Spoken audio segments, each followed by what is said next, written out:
সময় সংবাদ কমল দে বলে দুঃখ আছে মনে নাই খুব সময়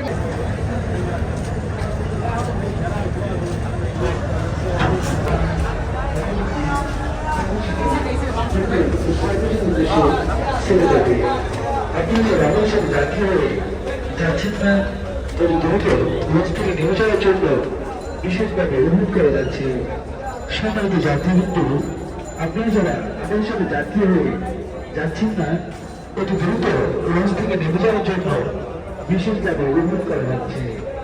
আমাদের লঞ্চ এমপিটিভি চলতে এখনই ঢাকায় সকালটা ত্যাগ করে বন্ধুরা সার্ভিসের উদ্দেশ্যে ছেড়ে যাবে। আপনারা যারা আমাদের সাথে যাত্রী হয়ে যাবেন না লঞ্চ থেকে নেমে যাওয়ার জন্য বিশেষভাবে অনুরোধ করা যাচ্ছে।